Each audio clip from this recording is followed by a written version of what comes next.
Brasil, coração do mundo, pátria do Evangelho. Capítulo 9. A restauração de Portugal. No primeiro quartel do século XVII, a situação de Portugal era de profunda decadência. Sob o reinado de Filipe III de Espanha, príncipe apático e doente, que entregara a direção de todos os negócios ao Duque de Lerna, os esplendores das conquistas portuguesas haviam desaparecido. Aquele povo minúsculo e heróico, cuja coragem acendera nova luz em todos os departamentos de trabalho do Ocidente, encontrava-se agora reduzido à quase penúria.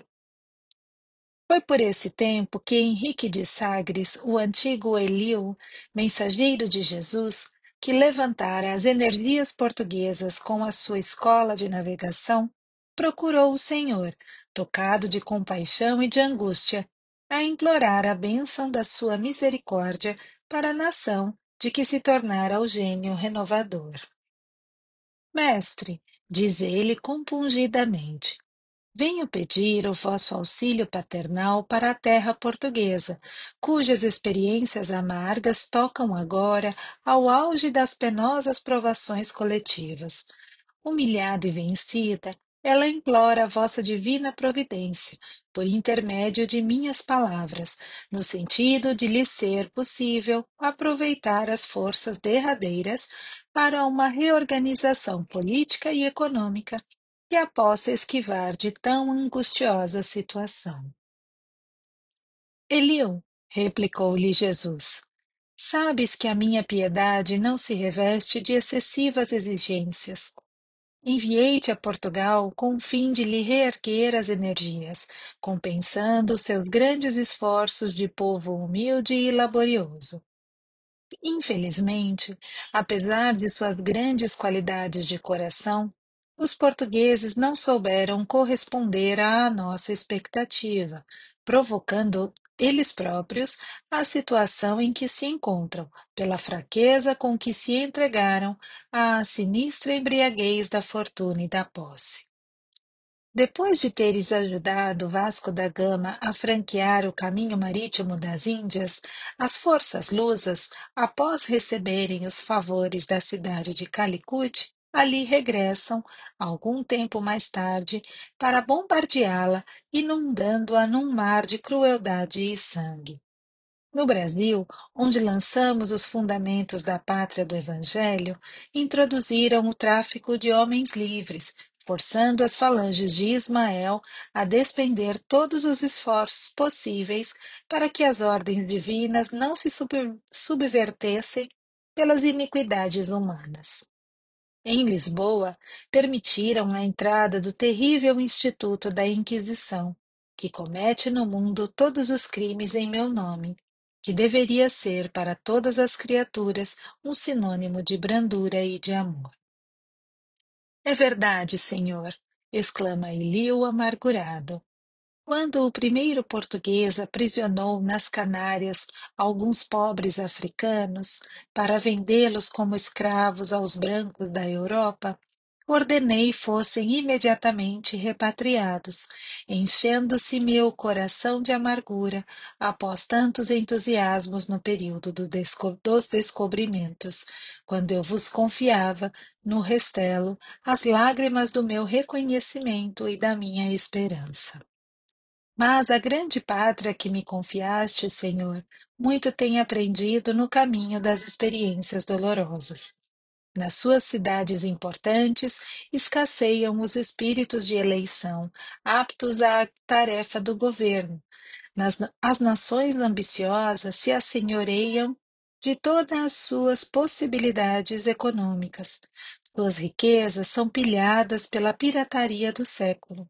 Seu povo se acha esmagado pelos impostos. Seus filhos abatidos e humilhados. Apiedai-vos, meu Jesus, de tanta miséria que nos enche o coração de infinita amargura. Permiti possamos restaurar-lhe as forças políticas, a fim de que ela cumpra as vossas determinações sábias e justas na terra do Evangelho. Essas experiências dolorosas, explicou-lhe o Divino Mestre, dotarão Portugal de novos sentimentos, acrisolando nele as concepções de brandura e de fraternidade, a fim de que possa corresponder ao nosso esforço na edificação da pátria dos meus ensinamentos. Quais os elementos encarnados que utilizarás nessa restauração? Senhor, com o vosso apoio e com o vosso amparo, esperamos realizar essa reorganização, buscando para o trono os descendentes de Dom Afonso, primeiro Duque de Bragança, que atualmente detém a maior fortuna portuguesa e em cuja casa vivem mais de 80.000 vassalos.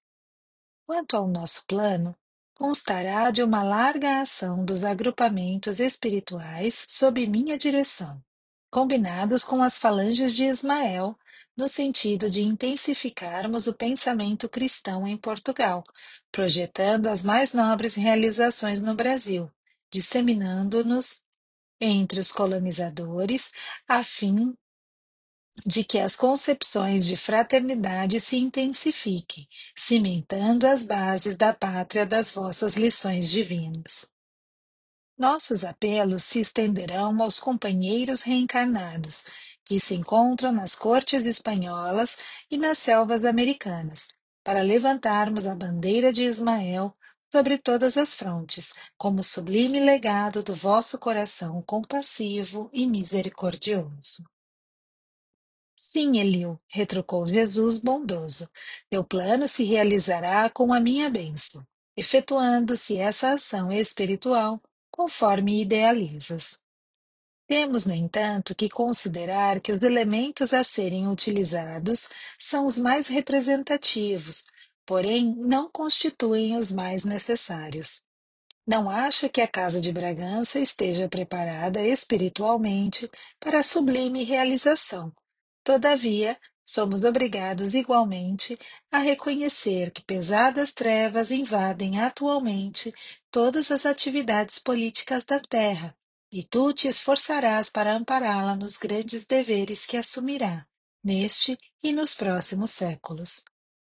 Terás o cuidado de inspirá-la, no propósito de se organizarem as precisas combinações com as outras nacionalidades do mundo, para que a pátria do Evangelho não sofra novos choques de raças, além dos que até agora sofridos. Bem sabes que enquanto os homens não se integrarem no conhecimento pleno da minha doutrina de amor e de fraternidade, os tratados comerciais serão os necessários jogos de interesse a equilibrarem as ambições, em proveito dos setores da verdadeira evolução espiritual. Auxiliarei os teus empreendimentos com a minha misericórdia, pedindo a nosso Pai que se digne de guardar-nos sob o palio de sua bondade infinita. Henrique de Sagres organizou as suas falanges e, em 1640, Portugal era restaurado, subindo ao trono Dom João IV, chamado dos seus regalos e prazeres de Vila Viçosa para os cuidados do reino. Ao cabo de um período de lutas ferrenhas, a restauração se consolida na Batalha de Montijo, e a grande nação do Ocidente prossegue em seu labor abençoado por Jesus, na formação da pátria do Cruzeiro. Sob a orientação do mundo invisível, Portugal estabelece tratados comerciais, entre eles alguns como o de Methuen, que mais tarde se verificou ser ruinoso para a indústria portuguesa, mas colocava o Brasil a salvo de lutas com o poderio da Inglaterra. Toda uma ação espiritual se conjuga harmoniosamente nessa época, e as falanges de Ismael e de Eliu buscam, no silêncio e na obscuridade, o grande coração de Antônio Vieira, que se constitui poderoso organismo mediúnico para as revelações de suas verdades. Vieira toma posição ascendente na corte de Dom João IV, e daí a algum tempo, contra a vontade do soberano, que desejava conservar a sua palavra de sabedoria e de amor, Junto do seu coração, o grande missionário embarca para o Brasil. Sua voz, saturada de suave magnetismo, ilumina todas as consciências, esclarecendo todos os corações. Em momento de sagrada eloquência, exclama ele. No Evangelho de Jesus, ofereceu o demônio todos os seus reinos pela posse de uma alma. Mas, no Maranhão, não é necessário ao demônio tanta bolsa para comprá-la todas. Basta acenar o diabo com um tijupar de pindoba e dois tapuias para que seja adorado com ambos os joelhos. E não foram poucos os senhores que, tocados dessas claridades divinas, cuja origem profunda estava nas lições de Ismael e de seus abnegados mensageiros, correram às suas propriedades envergonhados do crime de manter escravos os seus irmãos e devolveram para sempre aos pobres cativos a liberdade. Notas do editor. Nota 75. Duque de Lerna, Francisco de Sandoval e Rojas Lerma, nascido em 1553, morto em 1625, político espanhol. Nota 76. Restelo, região histórica situada na zona ocidental de Lisboa. Nota 77. Methuen,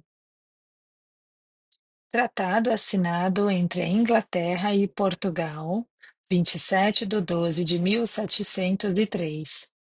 Pelos seus termos, os portugueses se comprometiam a consumir os têxteis britânicos e, em contrapartida, os britânicos os vinhos de Portugal. Nota 78. Dom João IV, 1604 a 1656. Foi o 21º rei de Portugal, o primeiro da quarta dinastia, fundador da dinastia de Bragança.